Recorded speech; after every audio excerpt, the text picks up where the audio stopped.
we do hard things. We do scary things. But like if you want it, nobody is gonna, it's so cliche, nobody's gonna get it except you.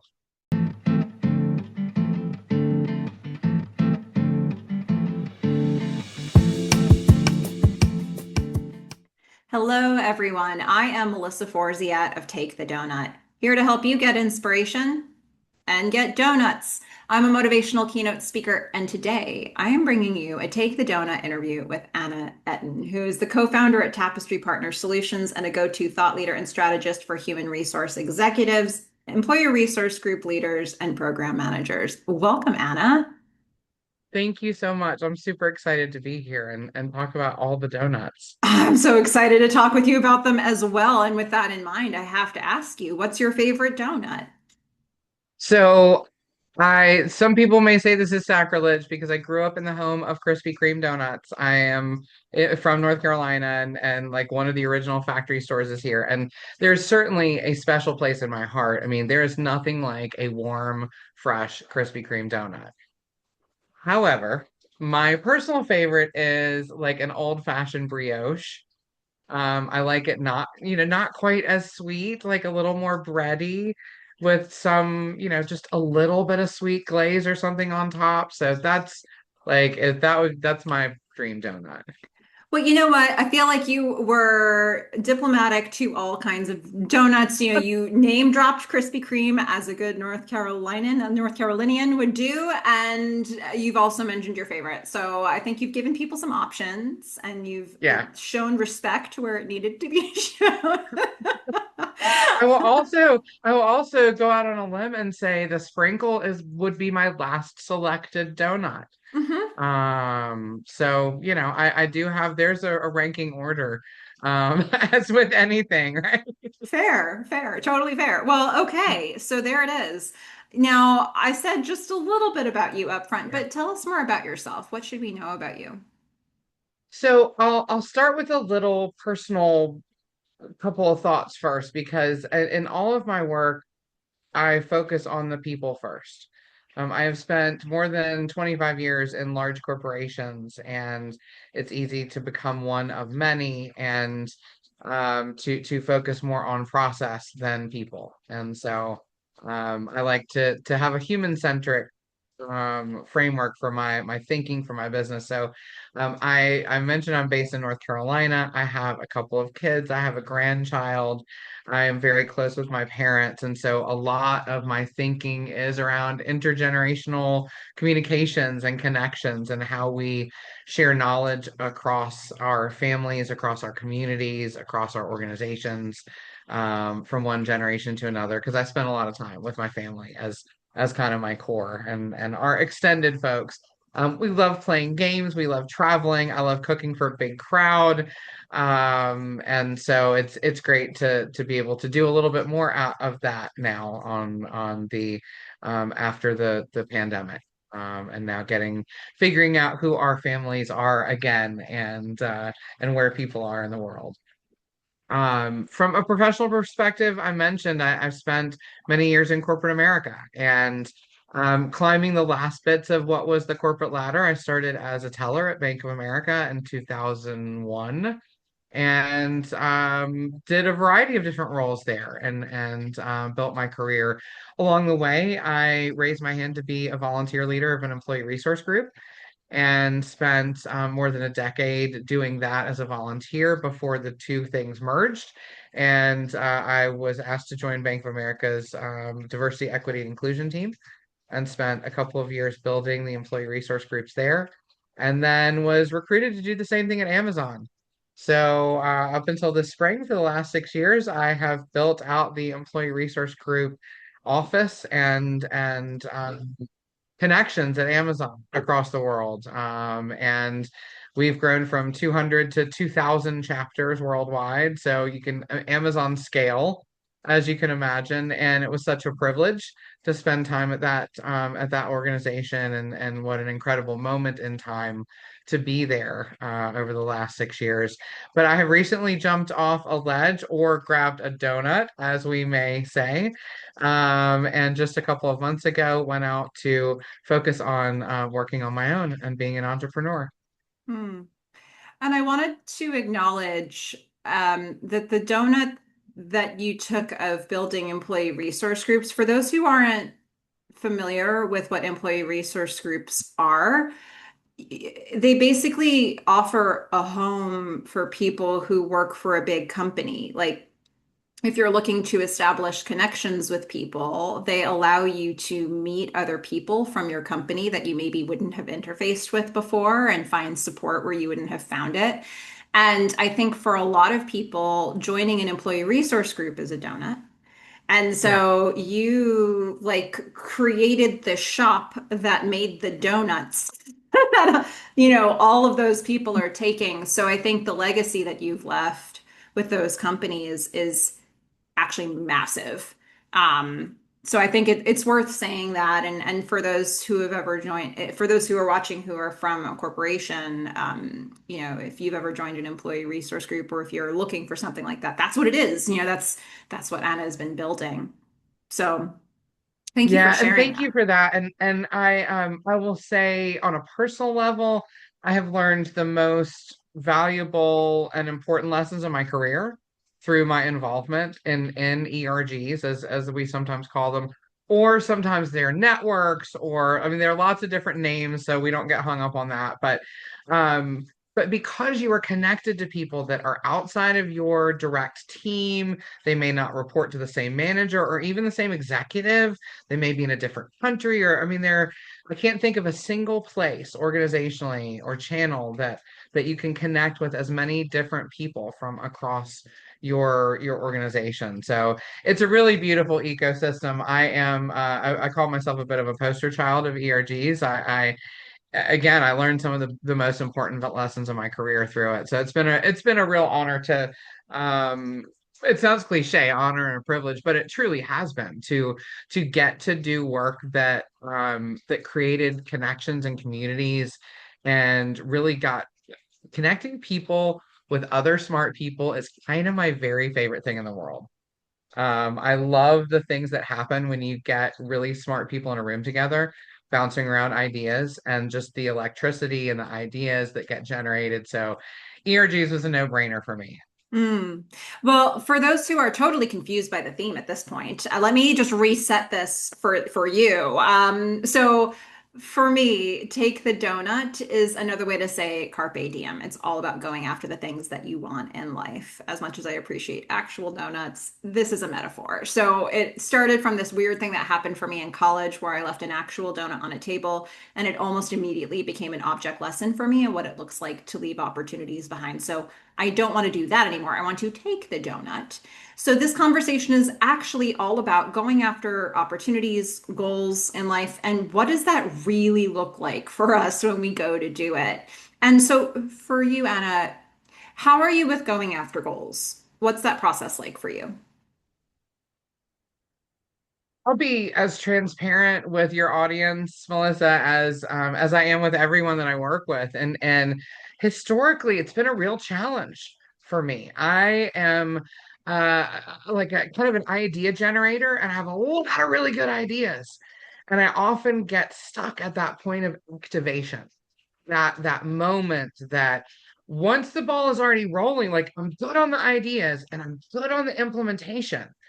I can execute like a champ, but boy, if I have a back pocket list of ideas that I didn't get rolling, and there's nothing that I regret more, back to like the not taking the donut. And so as I approach the next phase of my life, the next chapter, whatever cliche you want to call it, the next thing that I'm going to do, that is one of the things that I have sort of set in mind for myself is what I don't want to do is ever look back again and go, oh, I wish I would have grabbed that. And so I'm at least going to try it and grab it. And some of them will work well. The metaphor I used was putting all irons in all fires. So if I have an idea, I'm just going to put it in the fire and see what happens. And some of them will strike and get hot and become a thing. And others will just burn, and that's okay. And sometimes they'll go out in the world and be somebody else's idea. But so, historically for me, goals were sometimes elusive. It's been really tricky for me, and I've had to figure out new ways to to reach the goals that I wanted and achieve the things that I wanted. Hmm. So you may be in a process redefining phase as we speak, but for you, okay, so that might lend itself to the answer to this question. Um, when you have something really big, a big idea that you want to go after, what keeps you motivated in that process? It is, but it's typically the human connection. It is the impact that the idea is having on a person. And the notion, one of the questions I like to ask myself is what's the cost of not acting? Or what happens if we do nothing? Because doing nothing is an option. It's always an option, right? And so if you're looking at a challenge, a problem, an opportunity, or an idea, something brand new, maybe you're not necessarily solving a problem per se. A lot of my work has been in fixing broken systems. So I'm often thinking about how to improve something, but it may be a brand new thing, a brand new idea. And so doing nothing is always an option. And what's the cost of that? It may be as simple as personal frustration and I had this goal that I wanted to meet and I did nothing. And so I didn't achieve it. And that feels really badly.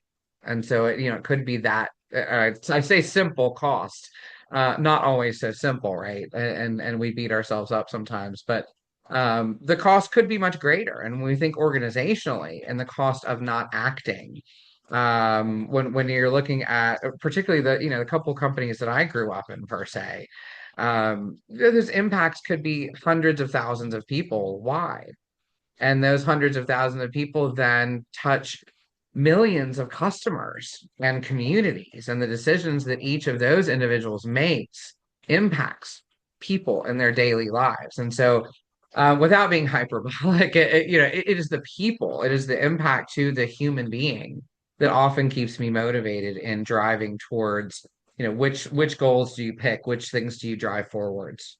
Beautifully said, and certainly in line with the types of things that you've been doing professionally.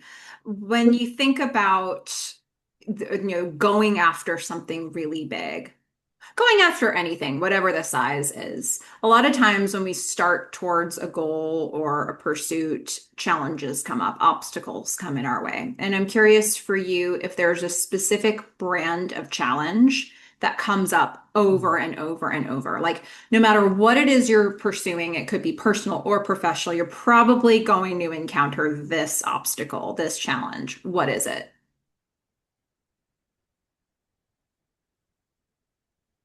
I am my own worst enemy, as many of us are.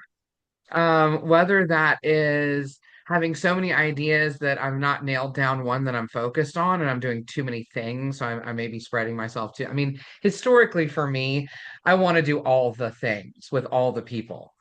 And like I meet another smart person and what are we going to do together? And then another smart person and oh, what are we going to do together? And so some of that in the lesson is like not everything has to be a right now thing. So for me, one of those repeated challenges is, um, I am interested. I have a lots of interests, and I have a lot of people whom I think are so smart and so cool, and that I want to work with and collaborate. I really thrive on collaboration, and I love the energy that's created when working with someone.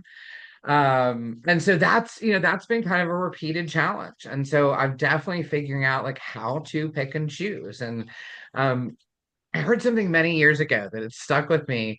I was early in my career as a newer manager, and I was listening to a senior female executive talk about her experiences, and she said that she created a not to do list for herself. And that was her list of things that she acknowledged that she was interested in, she wanted to do, she wanted to achieve, but she's giving herself permission, at least for right now, not to do them. Because we are all really, really good at making lists of things that we need to do. Whether that is, in our head, in the new magic notebook of the year, right? We bought a new notebook, and this is going to be the notebook that solves everything this year, right? So we can be great at making lists of things that we should be, need to be doing. But sometimes it is very kind to give yourself a list that you're not doing right now particularly for someone, if you're like me and you got a lot of stuff that you weren't interested in, that can be a really useful tool. And permission to prioritize really is what you're talking about there, I think. When you think back Yes. on your life, and this could be a personal or professional answer, what would you say is the biggest donut you've ever taken? Biggest opportunity you've said yes to, or biggest goal? Might be in the middle of it right now. I might be like halfway. I don't know. I don't know where I am eating it. I've at least taken a couple of bites. I mean, being in corporate America for 25 years. So in some ways, getting in there was the first donut. So, I was kind of a punk rock kid. I got an armful of tattoos like, what do you mean you're working for a I was 23, 24, something like that. I needed health insurance and I needed a reliable schedule that wasn't I wasn't reliant upon another 23-year-old to make my schedule. And so I just found my way in and I applied for any job I thought I was marginally qualified for. Um and so that in some ways was the first donut, was sort of getting into a corporate career. But now, certainly after 25 years, and despite working for two very different kinds of companies, um, it's still a kind of conditioning that I have had, a template that I have had to follow. Um, I'm learning how to write in my own voice. That's been one of the biggest challenges. So I'm the daughter of writers. My dad is an English professor and rabbi and a writer. My mom was a grant writer, speech writer, copy editor. Words are important, and there was a lot of writing that happened in our house. And I've been writing for somebody else for a couple of decades, and it has been ridiculously scary is not the right word because it's not like scary, it's not frightening, but like um and a little bit anxiety producing, a little energetic to click publish on my own writing that's like only my opinion, that nobody proofread. I didn't send it to anybody to like check up on or anything like that. So everything I'm doing, from reworking my schedule every day because I'm not clocking into a proverbial corporate time clock somewhere, to just clicking post or publish on my own raw thoughts out of my own brain. It's all kind of new, and very, taking the donut like. You know what? When we're done with this interview, you won't have to send it to anybody for approval. Yay! It's such a weird. Oh yeah, like yeah, it's fun, it's intense. And like Melissa, I never had a job that was so big that like I didn't have my own corporate communications partner. Nobody was writing tweets for me or anything like that. But I was in this weird space that, like, if I made a misstep, like, it could be a big problem, right? The Mhm. the roles that I had enough internal scope and reach that, like, didn't necessarily have much power per se organizationally, but definitely have the power to mess something up Hmm. with a misstep. So Hmm. but it's good. It's good to write for myself. Well, normally I ask, what's a donut you're taking right now? You've been talking about it. Yeah, Maybe what phase are you in of that donut that you're taking right now? that's a good question. I feel like I'm chewing thoughtfully. Hmm. Yeah, so initially there's a little bit of a bit of a brain dump, and like, what are all of the things that I could do next, and what could I be doing, or what should I be doing, and where do I want to spend my time and energy? But I also had a couple things that were just no brainer. I mean, I've been working with ERGs for more than 20 years. I'm not walking away from that work. I will, that is work that still continues and has continued. And so I did a decade of work around generational dynamics at Bank of America, and spent many years studying and talking with clients about applying these generational aspects in the workplace. And so as I see headlines coming back to Gen Z, and like, oh no, Generation Z, what's going to happen? I've sort of dusted off some of that, and I'm working again around generational dynamics. And so I'm it's like a combination of new flavors and remembering things that are old and familiar. So it's a bit of a simultaneous process of discovery and rediscovery at the same time. Mm, nicely said. For people who are watching this, who have a donut of their own that they want to take, and maybe it's an idea for them, or maybe it's something they've started towards and they're looking for motivation to keep going. Let's sprinkle some encouragement. And what would Yeah. you say to those people? It's so delicious. Like just grab it and have a bite. Um I don't know what will come next in all of the work that I'm doing and all of the opportunities that I have am taking, all the irons in the fire. But I know what the old one tasted like. Like I don't want the old stale donut, right? I want the new fresh box. And so I think just try it. You might like it. And it's worth it. And even if it's scary, I think of there's a viral content creator family or a viral kid that was a snowboarder. It was like this family was teaching their little girl how to snowboard, and you'd hear her talking to herself, and she'd say, like, I'm really scared and I'm doing it anyway. And I think about that kid sometimes when like we do hard things, we do scary things, but like if you want it, nobody is gonna, it's so cliche, nobody's gonna get it except you. In Mhm. this instance, nobody's going to bring you the donut. Yeah. Perfectly said. Take some agency. Start doing Yeah, the thing because nobody else is going to do it for you. yeah, And in a way that would be meaningful to you, at least. that's Um, right. so for those who want to follow you on your journey, where can they find you? What link should I put in the description? I am. LinkedIn is probably the best place. It's got all of my hodgepodge of ideas from ERGs to generations to families to throwing some menopause in the mix for those of us in the position. And it is it's beating us all up a little bit. And so I'm definitely sharing some thoughts about that process and a variety of other things. So we'll share LinkedIn. Okay, that sounds great. Everybody be sure to check out Anna's LinkedIn. I'll put that link in the description to make it easy. And if you liked hearing Anna's story, be sure to like and subscribe on this video. There's so many inspirational interviews still to come every week. And in the meantime, thank you so much, Anna, for taking a little bit of time and talking with me, for talking with all of us about very realistically what it looks like for you when you go after what you want. Thank you so much for the opportunity. It's super exciting to join the box of donuts. Well, and to everybody who's watching this, thank you for watching. And please go out there, get inspiration, get donuts. Bye, everyone.